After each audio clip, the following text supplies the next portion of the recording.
Good morning, everybody in YouTube world, and now happy Monday. It is 1/11 of 2021. It's going to be a great week.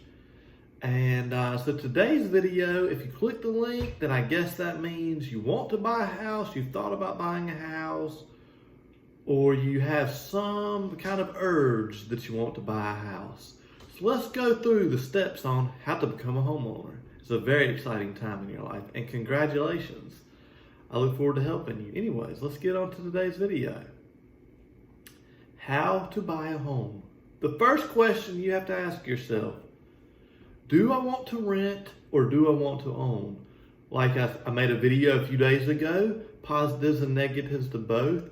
When issues arise as a homeowner, appliances breaking, ACs stop working, roofs leaking, pipes bust, etc., that expense now becomes yours. As a tenant, a renter, you do not have those expenses. So, yes or no, do you plan on taking on those expenses? If your answer is yes, then congratulations, you are one step closer to deciding that you want to buy a home. Step one, do you want to be a tenant or do you want to be a homeowner? Now let's move on to step two. We got to pick our phones up. We got to call some lenders. Should you always use the bank you deal with as your lender for your first home or your second home or whatever, however many houses you get? That answer is 100% up to you.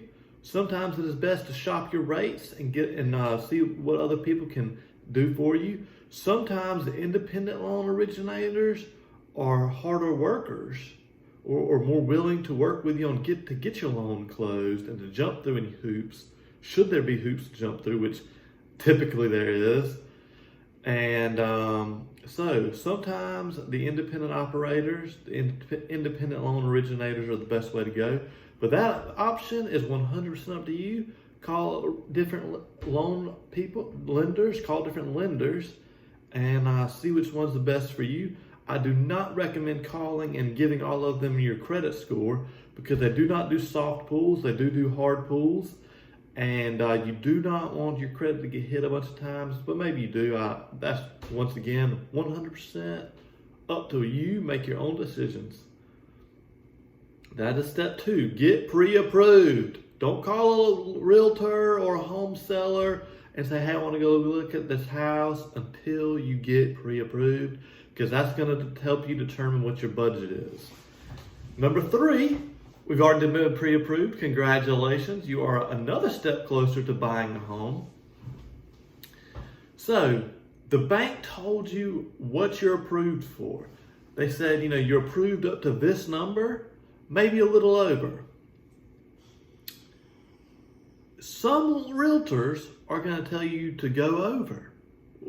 Some people will, some realtors will not. Some people will stick with your budgets. Some realtors, won't, But what you have to be is very firm on your budget. As a realtor myself, if I'm helping you, my goal is to keep you under budget. I want you to understand, I don't want you to get house rich and cash poor.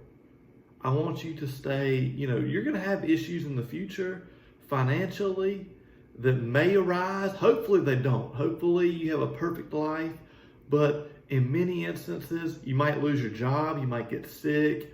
Your children might, have some bills come up. Something, anything, anything. There are lots of different scenarios that can arise. So do not get house rich and cash poor. Also, though, get what you want. But just always keep your budget, your monthly payment in mind.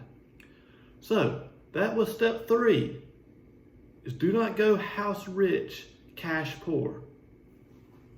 Now we're on to four. I want you to get a budget set up. This is kind of with step three. I want you to set a budget out.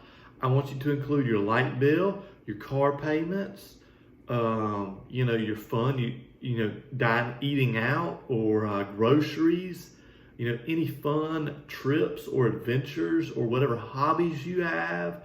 But all those things are going to cost some money in life, and you do not want to, house rich, cash poor. You don't want to have to alter your life to own a home. In many cases, your mortgage will be cheaper than your current rent. In some, not all, but in many cases, I've seen that happen. And that's always a good thing to do, right? Saving you money. But that's not always the case. So, once again, create a budget. This goes with step 3, And then on to step 5, what we're going to talk about, deciding what you want. Do you want a move-in ready house? Do you want a house that you can, make yours, repaint, change the light fixtures, update it yourself, maybe create more value? Do you want a move-in ready house, or do you want a fixer-upper? And then on step 6, this is my favorite step actually. You pick up your phone, you call 229-886-1179. That's my phone number. And you say, Burton Newcomb, I want you to be my realtor. Help me buy a house and guide me the whole step of the way. And I'm going to say, fantastic, congratulations, and thank you so much for your business. I look forward to helping you. Hit the subscribe button below. Leave me your comments. Let me know what you want to talk about, and have a great week ahead. Thank you.